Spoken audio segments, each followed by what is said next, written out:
Okay, start करते हैं physics. और फिजिक्स में लास्ट लेक्चर में हम लोग थर्मोडायनेमिक कर रहे थे, जिसमें हम लोगों ने थर्मोडायनेमिक के लॉज कर लिए, जैसे first law, second law, third law. First law किस पर बेस्ड था? कंजर्वेशन ऑफ एनर्जी पर। हमने देखा था कि Q is equal to delta U plus W होता है, जिसमें Q गिवन हीट होता है और डेल्टा यू एब्जॉर्ब्ड एनर्जी होती है और डब्ल्यू वर्क डन होता है। उसके बाद सेकंड लॉ हमने देखा था कि जो ये बताता है कि कोई भी एनर्जी हाई टेम्परेचर से लो टेम्परेचर की तरफ फ्लो करती है और तब तक फ्लो करती है जब तक कि वो इक्विलिब्रियम पर नहीं आ जाती। और तीसरा जीरोथ लॉ था, जिसमें A equal to B, B equal to C, तो A इक्वल टू सी वाला कंसेप्ट हमने समझा था। उसके बाद हमने इंजन्स देखे थे। इंजन्स में कई तरीके देखे थे। कौन कौन से तरीके थे, याद है क्या कुछ? इंजन दो टाइप देखा था हमने। मैं इसको यहाँ लिखता हूँ, इंजन। इंजन इंजन में हमने दो टाइप देखा था। एक था एक्सटर्नल कंबसन और एक होता है इंटरनल कंबसन। ये जो डायग्राम दिख रहा है, ये कौन सा डायग्राम है? एक्सटर्नल कंबसन का या इंटरनल कंबसन का? ये है external combustion. External combustion, combustion मतलब आग लगाना, बाहर से हीट देना। जब हम बाहर से हीट देते हैं तो पानी गर्म होता है, पानी गर्म होकर स्टीम बनता है और स्टीम से हम पंखा चलाते हैं उससे, और उस पंखी से कुछ भी जोड़ करके हम कुछ भी चला सकते हैं। ठीक है, जैसे मैंने अगर एग्जाम्पल के तौर पे बताऊं कि ये मैं एक जस्ट ऐसे बना रहा हूँ, ये टरबाइन है। टरबाइन नहीं, इसमें मतलब कोई पानी भरा हुआ है, ठीक है। और इस में से मैं निकाल लेता हूँ पाइप, और यहाँ से नीचे से मैं तो दूंगा हीट, ठीक है। आग लगा देता हूँ मैं, तो ये हीट जब प्रोवाइड करूंगा तो ये क्या बनेगा? स्टीम। और स्टीम बन के ये ऊपर उठेगा और इस पाइप से जाएगा। अब मान लो इस पाइप से मैं इस पाइप से कनेक्ट कर देता हूँ एक टरबाइन, ठीक है। टरबाइन, ये टरबाइन क्या करेगा? इस स्टीम के जरिए ये टरबाइन मूव करेगा, ठीक है। ये टरबाइन मूव करेगा क्योंकि ये स्टीम इन पंखियों पर पड़ेगा, प्रेशर डालेगा और ये पंखी मूव करेंगी। अब इसी टरबाइन से मैं आगे कुछ भी अगर कनेक्ट कर दूं तो वो भी मूव करने लगेगा। चाहे मैं यहाँ आटे की चक्की लगा दूं तो आटे की चक्की मूव करेगी और आटा पीसा जाएगा। फिर वहां पर मैं कोई बिजली प्रोड्यूस करने के लिए इलेक्ट्रोमैग्नेट लगा दूं तो इलेक्ट्रोमैग्नेट घूमने लगेगा और बिजली प्रोड्यूस होने लगेगा, ठीक है। कोई व्हीकल लगा दूं तो व्हीकल चलने लगेगा। तो इसमें अगर मैं एक बात पूछूं, जैसे पुराने टाइम पीरियड में हमने देखा था जो रेल वगैरह होती थी वो स्टीम इंजन पर चलती थी। स्टीम इंजन में हमें जो पावर मिलता था, पावर, वो कैसा था? कंटिन्यूअस था या डिसकंटिन्यूअस? तो ये कंटिन्यूअस होता था, है ना। कंटिन्यूअस पावर होता था क्योंकि जब तक हीट मिलता रहेगा, स्टीम बनती रहेगी और पंखी चलती रहेगी। हीट बनना बंद हो जाएगा, मतलब हीट मिलना बंद हो जाएगा, स्टीम बनना बंद हो जाएगा और वो चलना बंद हो जाएगा, ठीक है। तो ऐसी सिचुएशन में जो स्टीम या एक्सटर्नल कंबशन इंजन होते हैं, ऐसे में ही ये इंजन इसी तरीके से काम करते हैं। तो एक्सटर्नल कंबशन जो इंजन होते हैं उसमें पावर कंटिन्यूअस मिलता है और वो पावर स्ट्रांग होती है, ठीक है। स्ट्रांग इन द सेंस तुम जितना तेज आग दोगे उतनी ही तेजी से स्टीम बनेगा और उतनी तेजी से इंजन चलेगा, ठीक है। उतनी तेजी से इंजन चलेगा। इसमें हमें लैग देखने को नहीं मिलता। लैग मतलब ऐसा नहीं कि अभी पावर जोर से मिला फिर धीरे से मिला, फिर जोर से मिला फिर धीरे से मिला, ऐसा नहीं था, ठीक है। ये एक्सटर्नल कंबशन। अब हम आते हैं internal combustion. Internal combustion engine में हमने देखा था कि ये तीन चीजों से मिलकर बनता है ना। इंटरनल कंबशन इंजन, इंजन कितनी चीजों से मिलकर बनता है? तो तीन। कौन कौन से? एक होता है सिलेंडर, ये लाइनर, लाइनर, सिलेंडर या पिस्टन, जो मैं पहले पिस्टन लिख देता हूँ, पिस्टन। और तीसरा होता है सिलेंडर, ठीक है, सिलेंडर। ठीक है, ये 3 चीज़ों से मिलकर बना होता है और इसको समझाने के लिए मैंने वो इंजेक्शन वाला एग्ज़ाम्पल दिया हुआ है ना? इंजेक्शन वाला कि भाई जो इंजेक्शन का ये पंप होता है, वो पंप कैसा वर्क करता है? एक सिलेंडर की तरह इसके अंदर जो आगे पीछे होता है, वो क्या होता है? एक पिस्टन होता है ना? क्या होता है? पिस्टन होता है। ये बाहर से हम इसको चाप देते हैं। ये होता है पिस्टन और इस पिस्टन को प्रोटेक्ट करने के लिए एक काला कलर का कॉर्क लगा होता है, उसको हम कहते हैं लाइनर। ठीक है? तो इंजन भी इसी तरीके से बना होता है, मैं उसको समझाता हूँ। देखो, ये जो मॉडल दिखाई दे रहा है, एक इंजन का मॉडल है। इसमें पहले समझो, ये जो ग्रीन वाला है ये, इसको हम कहेंगे पिस्टन और ये जो जिसमें पिस्टन है उसको हम कहेंगे सिलेंडर। ठीक है, इस पिस्टन पर एक प्रोटेक्टिंग कवर लगा होगा, उसको हम लाइनर कहेंगे। ठीक है, उसको हम लाइनर कहेंगे। अब पहले मैं सबके पार्ट समझा देता हूँ कि ये क्या क्या है इसमें, उसके बाद सबका काम समझाता हूँ। ठीक है, तो देखो, ये जो पिस्टन है, पिस्टन से ये वाला जो सेक्शन कनेक्ट है, इसको कहते हैं कनेक्टिंग रॉड। क्या कहते हैं? Connecting rod. और कनेक्टिंग रॉड जिससे लगा हुआ है उसको हम कहते हैं क्रैंक, यानी ये हम क्या कहेंगे? RANK। ठीक है, क्रैंक। ठीक है, उसके बाद यहाँ जो दिखाई दे रहा है लाल कलर का, यह है स्पार्क प्लग।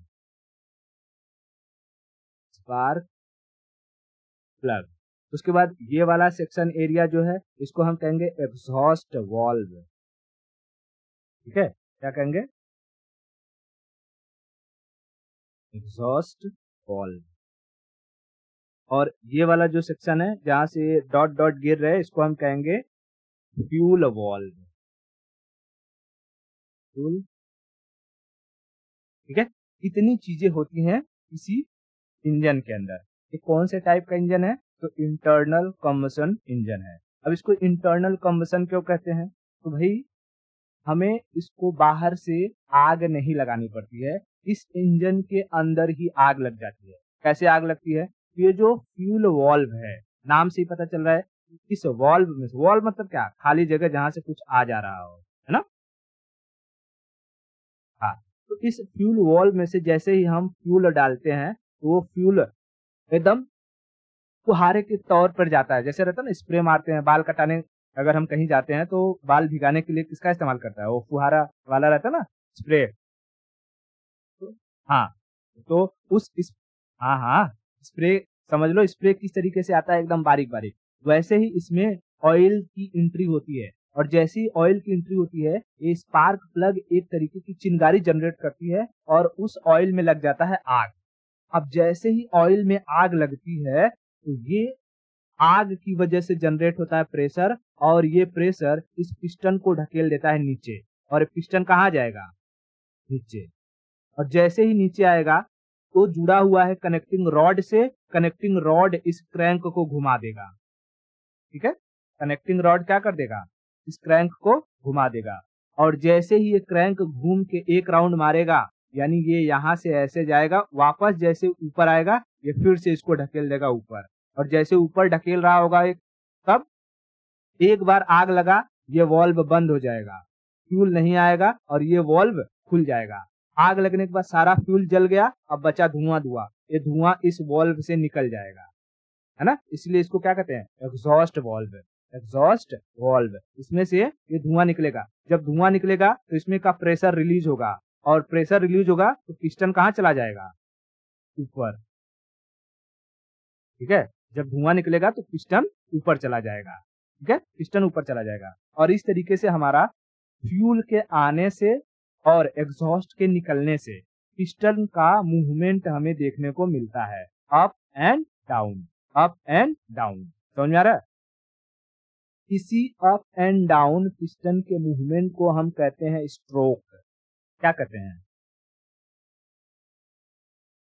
स्ट्रोक। स्ट्रोक क्या है? स्ट्रोक क्या है? स्ट्रोक क्या है? Up and down movement of piston, up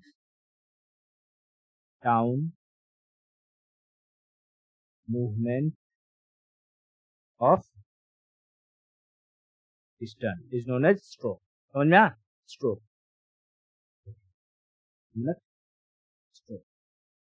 okay, अब देखो, जब एक बार पिस्टन नीचे जाएगा तो उसे हम कहेंगे एक स्ट्रोक, और जब एक बार पिस्टन ऊपर जाएगा तो उसे हम कहेंगे दूसरा स्ट्रोक। तो बताओ, अभी ये जो इंजन दिखाई दे रहा है, इसमें हमें कितनी बार मूवमेंट देखने को मिल रहा है? एक बार फ्यूल के जलने से प्रेशर बना और ये पिस्टन आया नीचे, कहलाया एक स्ट्रोक, है ना? कहलाया एक स्ट्रोक। और जब फ्यूल जल के खत्म हुआ, एग्जॉस्ट बाहर गया तो पिस्टन ऊपर गया, कहलाया दूसरा स्ट्रोक। क्या कहलाया? दूसरा स्ट्रोक। यानी हम ये कह सकते हैं, ये जो हमारा इंजन है ये टू स्ट्रोक इंजन है। कितना स्ट्रोक इंजन है? Two stroke engine. ठीक है, टू स्ट्रोक इंजन है, टू स्ट्रोक इंजन है। इतना क्लियर है? बहुत बढ़िया। बताओ स्ट्रोक क्या है? स्ट्रोक क्या होता है? पिस्टन के अप डाउन मूवमेंट को हम स्ट्रोक कहते हैं। ठीक है, स्ट्रोक कहते हैं। बहुत बढ़िया। अच्छा बताओ, जब ये आया था फ्यूल और फ्यूल में लगा आग, आग लगने की वजह से इसमें जनरेट हुआ था प्रेशर, है ना? प्रेशर यानी पावर लगा। जब आग लगने की वजह से जिस पावर से पिस्टन नीचे गया, उसका नाम दिया जाता है, उसको कहते हैं पावर स्ट्रोक। उसको क्या कहते हैं? Power stroke, power stroke. और जब आग बुझ गया तब आराम से पिस्टन ऊपर गया, ऊपर गया तो क्या निकाला? एग्जॉस्ट। तो उसको कहते हैं एग्जॉस्ट स्ट्रोक। क्या कहते हैं? स्ट्रोक। बताओ, टू स्ट्रोक इंजन में कौन कौन से दो स्ट्रोक होते हैं? पावर स्ट्रोक और एग्जॉस्ट स्ट्रोक। पावर स्ट्रोक से पिस्टन ऊपर आता है या नीचे जाता है? नीचे जाता है। और एग्जॉस्ट स्ट्रोक से ऊपर आता है, एग्जॉस्ट स्ट्रोक से ऊपर आता है। इतना बेसिक सभी क्लियर है? मैं फिर से बता रहा हूँ, मैं पॉइंट डालूंगा, बताना है क्या क्या है, क्योंकि पहले जब तक पार्ट याद नहीं होंगे तो पढ़ने में मजा नहीं आएगा। बताओ, एक नंबर क्या है? पिस्टन। दो नंबर कनेक्टिंग रॉड। तीन नंबर क्रैंक, ठीक है, क्रैंक, CRANK, क्रैंक। उसके बाद 4 number exhaust valve. 5 number spark plug. 6 number fuel valve. अब ये स्पार्क प्लग पहले के टाइम पीरियड में क्या होता था, लोग किक मारते थे और उस किक से क्या होता था? स्पार्क लगता था। आज के टाइम पीरियड में क्या होता है? Self start. तो जैसे ही स्कूटी वगैरह में हम देखते हैं ना, रुकी रहती है स्कूटी और फटाक से सेल्फ दबाते हैं, हुर्र से लेके निकल जाते हैं।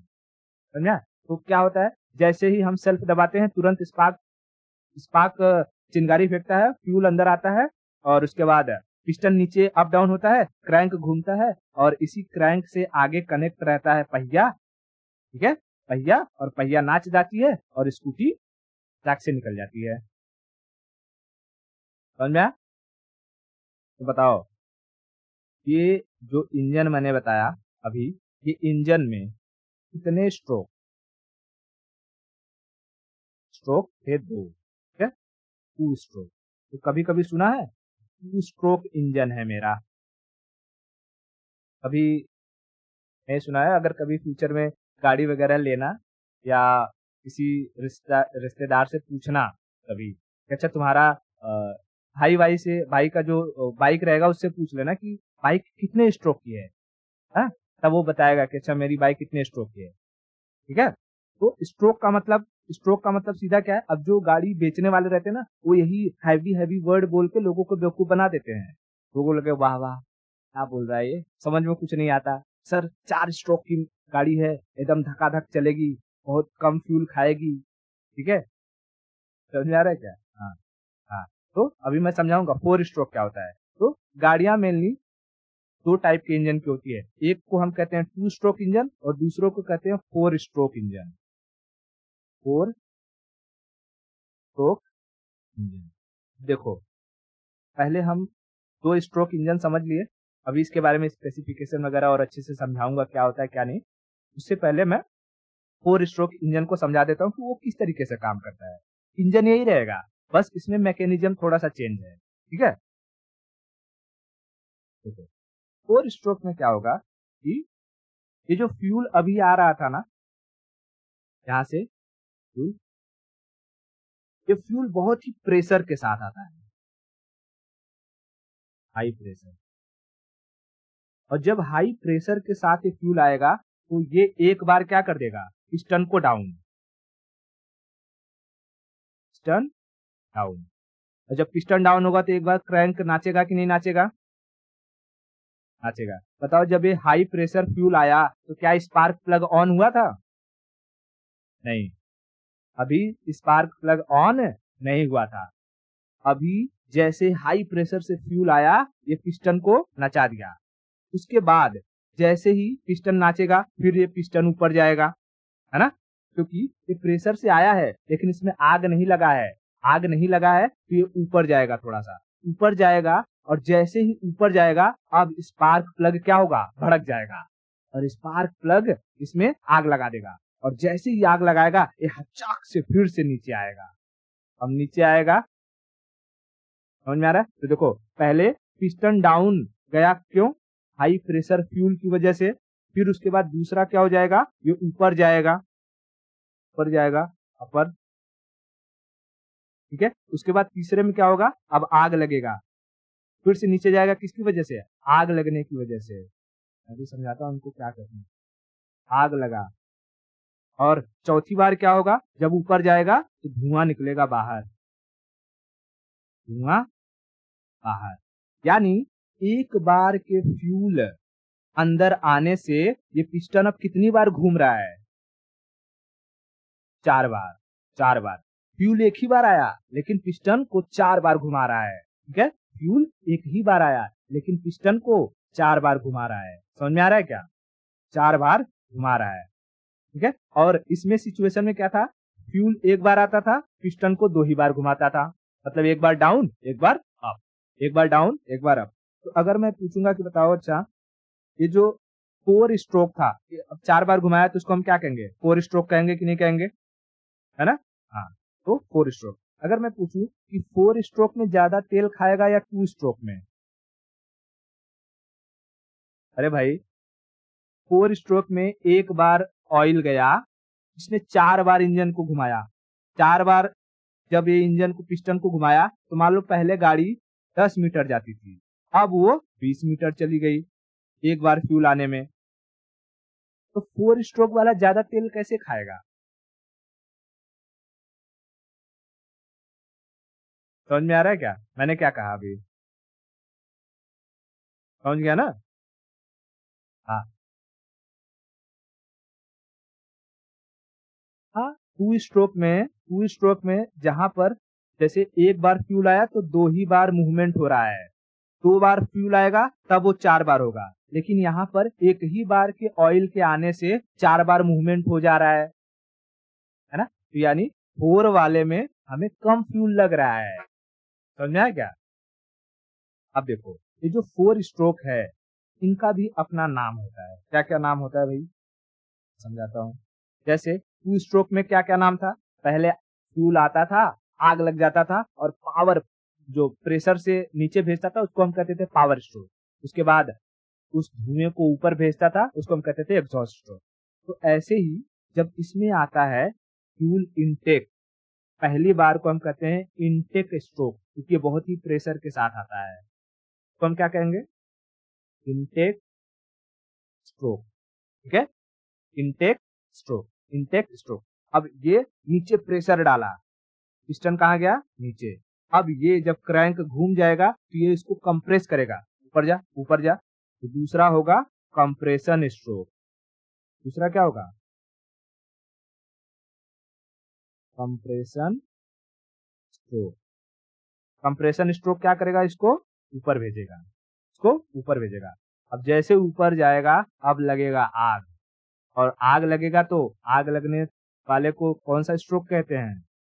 Power stroke, power stroke.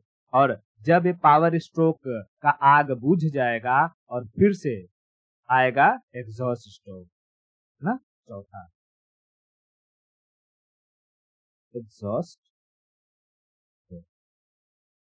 बताओ, पावर स्ट्रोक में गाड़ी मतलब पिस्टन फिर से नीचे आया और एग्जॉस्ट स्ट्रोक में ऊपर गया, एग्जॉस्ट स्ट्रोक में ऊपर गया। इसको हम क्या कहेंगे? 4 stroke engine, 4 stroke engine, 4 stroke engine. इतना क्लियर हुआ? दोनों का कंपैरिजन कर दूं मैं, यहां मैं रखता हूं और इसको बताओ। अगर मैं कहूं कि यह है 2 स्ट्रोक इंजन, 2 स्ट्रोक, यहां लिखता हूं 4 स्ट्रोक, 4 स्ट्रोक। बताओ, 2 स्ट्रोक में पहला जो आएगा उसको हम क्या कहेंगे?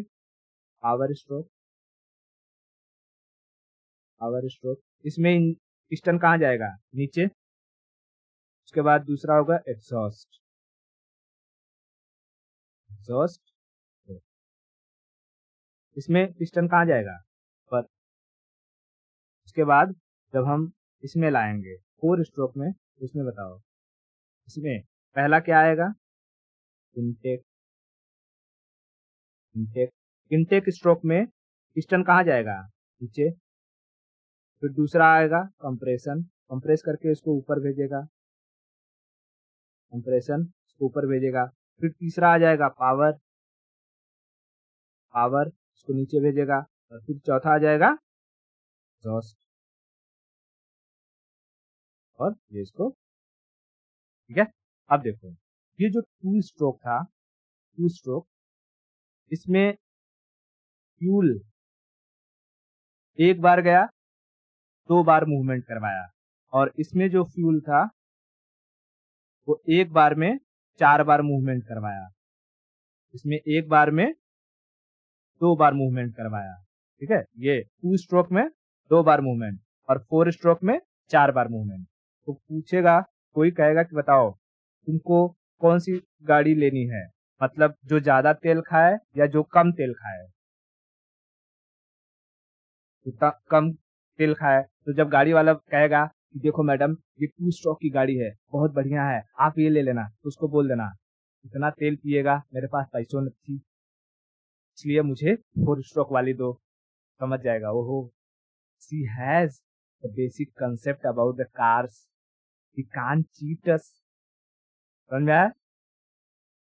हाँ, ठीक है। तो जो 4 स्ट्रोक की गाड़ियां होती हैं वो कम तेल खाती हैं, लेकिन 4 स्ट्रोक की गाड़ियों में हमें ना थोड़ा सा जर्क देखने को मिलता है। ठीक है, जर्क क्यों? क्योंकि इसमें जो पावर मिलता है इंजन को, ये एक अलग अलग लेवल से रहता है।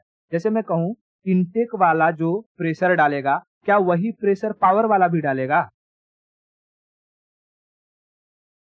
नहीं डालेगा। पावर वाला ज्यादा प्रेशर डालेगा। क्यों? क्योंकि पावर वाला आग लगा रहा है, वो तेल के प्रेशर के साथ साथ आग का प्रेशर भी डाल रहा है। और जैसे ही तेल में आग लग रहा है, उसके मॉलिक्यूल बहुत तेजी से दूर भाग रहे हैं और हाई प्रेशर के साथ वो पिस्टन को घुमाएगा। तो हमें जो 4 स्ट्रोक की गाड़ियां रहती हैं वो थोड़ी ऐसे जर्क टाइप महसूस होंगी। थोड़ा जैसे, इतना भी ऐसा नहीं लगेगा ऐसे ऐसे ऐसे ऐसे ऐसे चल रहा है, ऐसे नहीं लगेगा। वो मतलब ऐसा लगेगा जैसे कि झरझर झरझर झरझर झरझर थोड़ा थोड़ा कर रहा है उस पर बैठने पर। लेकिन जो 2 स्ट्रोक की गाड़ियां हैं ये बहुत तगड़ी पावर देती हैं, तगड़ी पावर देती हैं, और इसमें जर्क महसूस नहीं होता है। इसलिए जितनी भी हैवी गाड़ियां होती हैं, जैसे ट्रक हो गया, ट्रैक्टर हो गया, ठीक है, जिनको बहुत भारी काम करना है, तो वो कितने स्ट्रोक की होती हैं? 2 स्ट्रोक की, है नहीं? हैवी गाड़ियां 4 स्ट्रोक की नहीं होती हैं, क्योंकि हमें हैवी काम करने के लिए पावर ज्यादा चाहिए, जहां पर हर बार आग लगे और पावर स्ट्रोक मिले, हर बार आग लगे और हर बार पावर मिले, ठीक है। जैसे ट्रक है, ट्रक पे ससुरा लाद लेता है एकदम 2-3 तल्ला तक, एकदम तल्ला मतलब समझती है? बिल्डिंग, है ना? हाँ, फ्लोर, ठीक है। अब जैसे कि अगर ये ये रहेगा तुम्हारा ट्रक, ठीक है, मान लो ये ट्रक है, तो इस पर माल लादेगा ना, तो ऐसा ऐसा लाद लेगा कि आधा टेढ़ा हो जाएगा ट्रक। समझ में आ रहा है?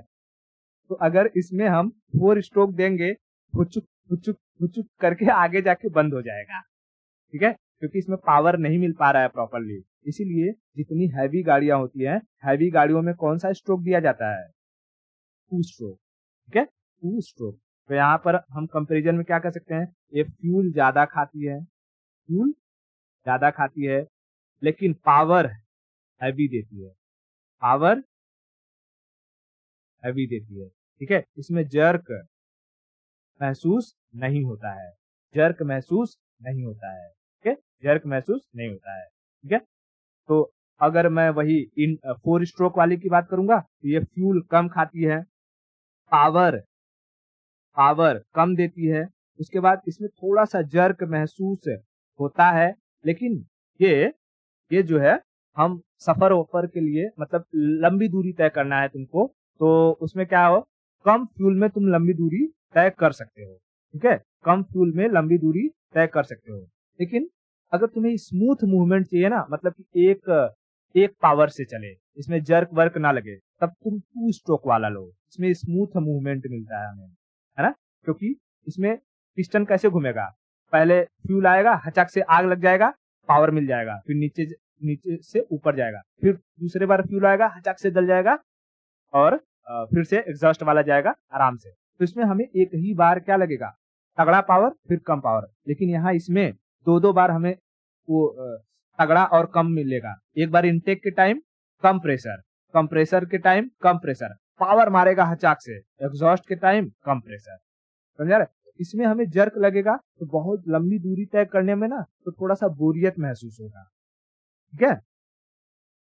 हाँ, तो अगर स्मूथली बहुत लंबी दूरी जाना है, तो तुम्हें ज्यादा पैसा खर्चा करना पड़ेगा, क्यों? हैवी पावर के लिए तुम्हें 2 स्ट्रोक की गाड़ी लेनी होगी, लेकिन अगर पैसा बचाना है, तो तुम्हें 4 स्ट्रोक की गाड़ी लेनी चाहिए। समझ में आया?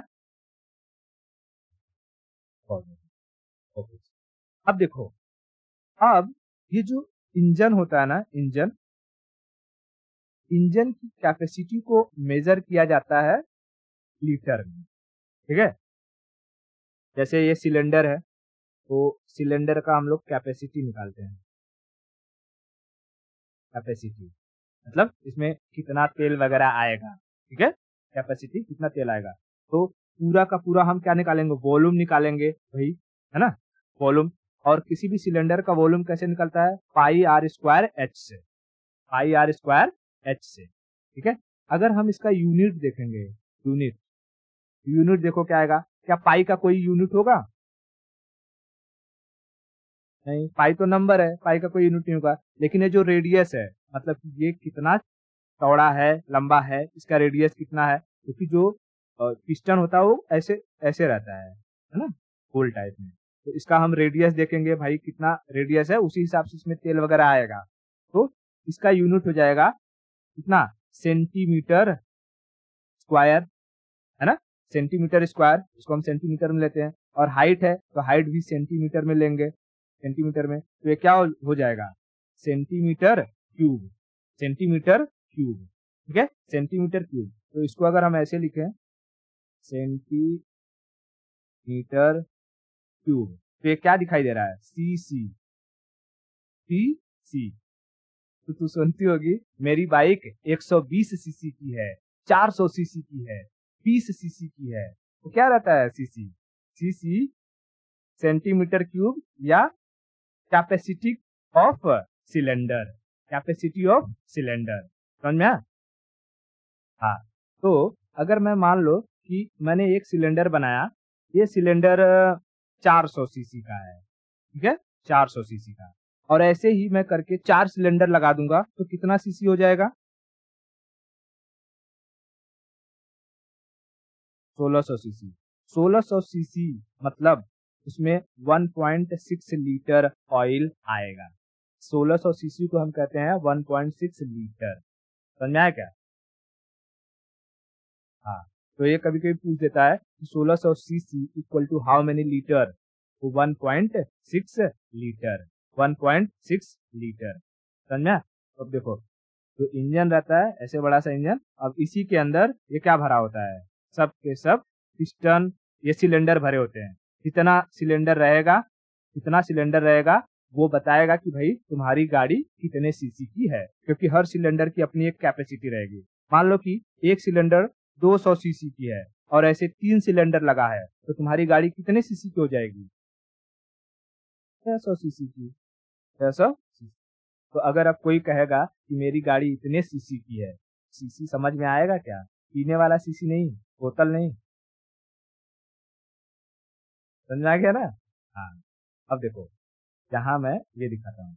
जैसे ये है, इस तरीके से रहता है पूरा का पूरा क्या? सिलेंडर का बनावट रहता है, ठीक है? सिलेंडर का बनावट। अब जैसे जब मैं 4 स्ट्रोक वाले में बताया, तो मैंने कहा कि हाई प्रेशर के साथ नीचे आया, तो देखो ये पिस्टन को नीचे लेकर के आ गया और ये क्रैंक को ऐसे घुमा दिया। उसके बाद क्रैंक कंप्रेशन के साथ क्या करेगा? इस पिस्टन को ऊपर भेजेगा, और जहां पर ऑयल, पहले देखो ऑयल क्या थे? सब दूर दूर थे, अब ऑयल इकट्ठा हुए, अब यहाँ पर स्पार्क लगा और हचाक से इसको भेजेगा और ये फिर से पावर स्ट्रोक देगा और ये घूम जाएगा। और जैसे ही ये पावर स्ट्रोक देगा, अब ये सारे के सारे गैस जल गए, अब ये बाहर निकलेंगे और ये फिर से एक बार घूमेगा और यहाँ से निकल जाएगा एग्जॉस्ट वॉल्व से और कहलाएगा exhaust stroke. Exhaust stroke clear है? बस गाड़ी इसी तरीके से बन जाती है। ये सारे के सारे जो सिलेंडर हैं उनको वो कनेक्ट होते हैं किससे? क्रैंक से। ये है क्रैंक, क्रैंक, और ये सारे के सारे क्रैंक जो है एक रॉड से कनेक्ट होते हैं जिसको हम कहते हैं क्रैंक शाफ्ट। कोई लंबा सा रॉड रहे, ठीक है, लंबा सा रॉड, उसको हम शाफ्ट कहते हैं, शाफ्ट। जैसे तूने ये देखा होगा कि जैसे रेलगाड़ी रहती है, ठीक है, रेलगाड़ी, तो रेलगाड़ी का पहिया रहता है ना, और पहिया ऊपर एक पट्टी सी लगी रहती है, तो पहिया एक दूसरे के साथ कनेक्ट रहते हैं। देखा, इस पट्टी को हम क्या कहेंगे? शाफ्ट है, ठीक है, शाफ्ट है। अगर ये शाफ्ट टूट गया तो क्या कोई पहिया एक साथ चल पाएगा? नहीं चल पाएगा। ये शाफ्ट ही है जो पहिए को सिंक्रोनाइज करने में हेल्प करता है, ठीक है। तो सबसे ज्यादा जो पावर लेता है वो यही शाफ्ट लेता है। इसी शाफ्ट को हमें सबसे ज्यादा मजबूत बनाना रहता है। शाफ्ट अगर मजबूत नहीं है तो आगे पावर डिस्ट्रीब्यूट नहीं होगा, और इसी शाफ्ट को आगे हम कनेक्ट कर देते हैं व्हील से, और यही व्हील गाड़ी को आगे भगा देती है। Are you getting my point? तो 4 स्ट्रोक इंजन और 2 स्ट्रोक इंजन में कोई समस्या है कहीं?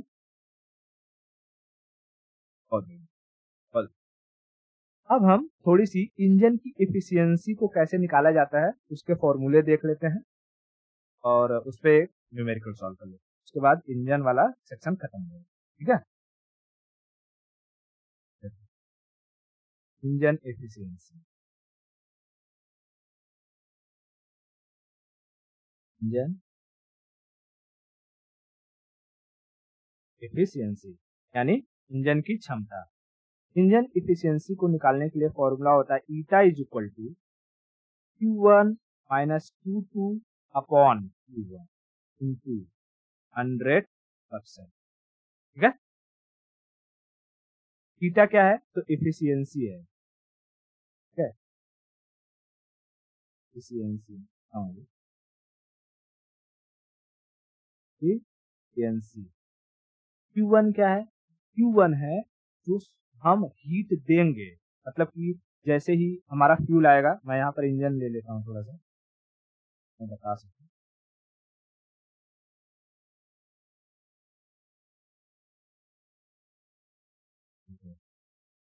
जैसे यहाँ पर आएगा और ये हीट लगेगा इसमें, है ना, स्पार्क प्लग के जरिए। तो यहाँ पर एक एनर्जी मिलेगी इसको, समझ में आया।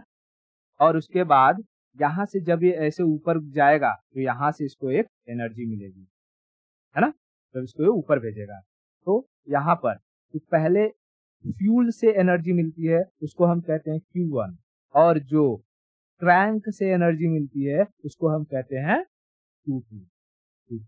तो यहाँ पर क्रैंक को हम मोरी भी कहते हैं, मोरी, MORI, ठीक है, एनर्जी एट मोरी, और इसको हम कहते हैं energy at source, energy energy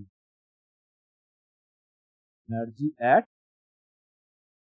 source, और इसको हम क्या कहेंगे, energy at Mori, energy at Mori. Q1 का क्या रहेगा, वो एनर्जी जो सोर्स से मिलेगा, और Q2 जो हमें क्रैंक से मिलेगा, जो हमें क्रैंक से मिलेगा, समझे। अगर मैं कहूं कि Q1 से हमें एनर्जी मिल रही है 800 कैलोरी, 800 कैलोरी, और Q2 से हमें एनर्जी मिल रही है 600 कैलोरी। तो बताओ मेरे इंजन की इफिशियंसी कितनी है। क्या तुमको क्या लगता है कि यहाँ से 800 कैलोरी एनर्जी मिल रही है तो पूरा का पूरा काम में कन्वर्ट हो जाएगा? 800 का 800 मुझे Q2 से भी वही सेम अमाउंट में वर्क डन मिलेगा, काम मिलेगा मुझे? नहीं। जैसे मैंने तावा वाला एग्जांपल दिया था, जब हम यहाँ से 100% एनर्जी देते हैं तो क्या 100% एनर्जी के साथ तावा रोटी बनाता है? नहीं, है ना। इसी तरीके से हम देखेंगे तो यहाँ से हमें कम एनर्जी मिलेगा, यहाँ ज्यादा एनर्जी जो हम देंगे उसमें से कुछ एनर्जी ये अपने हीट होने में गंवा देगी, इसको हम हीट लॉस कहते हैं, और यहाँ से हमें कम एनर्जी मिलेगी। तो निकाल के बताओ इस डेटा के बेसिस पर इंजन की इफिशियंसी कितनी होगी, परसेंटेज में कितना आएगा। चलो बता दो फटाक से, मैं इसको पोस्ट करता हूँ, ठीक है। तो आ गया कितना, 25। देखो कैसे आया, निकाल लेते हैं। भैया हमको पता है कि क्या इज इक्वल टू होता है Q1 minus Q2 upon Q1। Q1 हमारे पास कितना है 800, Q2 कितना है 600 अपॉन, सॉरी यहाँ पर 100 लिखा, 200 परसेंटेज में है ना, 200%। तो हमको पता है Q1 कितना है हमारा 800 माइनस Q2 है 600 अपॉन Q1 800 इंटू 100। तो पहले 0 से तो 0 सब काट देंगे। यहाँ 800 में से 600 चला जाएगा, कितना बचेगा, 800 में से 600 200, और यहाँ बच जाएगा 8, तो 25 अट्ठे 200, यानी आ जाएगा हमारे इंजन की इफिशियंसी है 25%, ठीक है, 25%। अच्छा, अभी यहाँ पर एनर्जी दिया था तो इस तरीके से निकल, ठीक है, इस तरीके से निकल। लेकिन अगर यह मान लो एनर्जी की जगह वो टेम्परेचर दे दे, तो कहे कि हमें इतना टेम्परेचर दिया गया है या इतना टेम्परेचर मिल रहा है, तो टेम्परेचर की सिचुएशन में इफ टेम्परेचर गिवन, ठीक है, अगर टेम्परेचर दिया है तब क्या होगा, वो वही same theta is equal to T1 minus T2 upon T1 into 100%, to 100%। बस ध्यान यहाँ रखना है कि temperature should be in Kelvin, should be in Kelvin। अगर केल्विन में टेम्परेचर नहीं है तो पहले उसे केल्विन में कन्वर्ट करो, ठीक है, पहले उसे केल्विन में कन्वर्ट करो, नहीं तो तुम्हारा जो प्रॉब्लम है उसका आंसर गलत आएगा, ठीक है। तो जैसे मैं अगर कहूँ कि एक टेम्परेचर हमको दिया है T1, वो दिया है 727 डिग्री सेल्सियस, और T2 दिया है 27 डिग्री सेल्सियस। तो बताओ पहले मैं क्या करूंगा, केल्विन में कन्वर्ट करूंगा। हमको पता है कि 0 डिग्री सेल्सियस क्या होता है 273 केल्विन, यानी हमको जब डिग्री सेल्सियस से केल्विन में कन्वर्ट करना होता है तो हम उसमें 273 ऐड कर देते हैं। तो मैं 727 में 273 ऐड करूंगा तो कितना हो जाएगा 1000 केल्विन। और वैसे इसमें ऐड करूंगा तो 27 प्लस 273 तो कितना हो जाएगा 300 केल्विन, है ना। अब जैसे ही केल्विन में आ गया बस मुझे फॉर्मूले में रख देना है।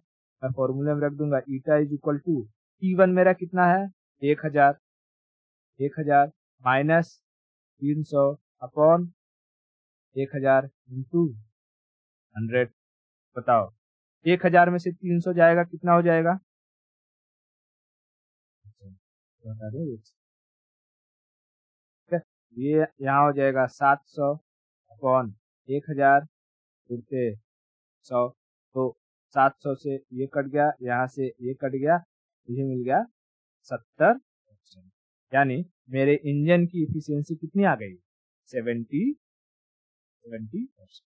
तो इफिशियंसी निकालने के लिए चाहे एनर्जी दे या टेम्परेचर, दोनों क्वेश्चन सॉल्व हो जाएंगे। 2 स्ट्रोक इंजन और 4 स्ट्रोक इंजन में कहीं कोई दिक्कत, इस तरीके से हमारा जो इंजन था वो कम होता है। आज के लिए इतना रखते हैं, बाकी की स्टोरी हम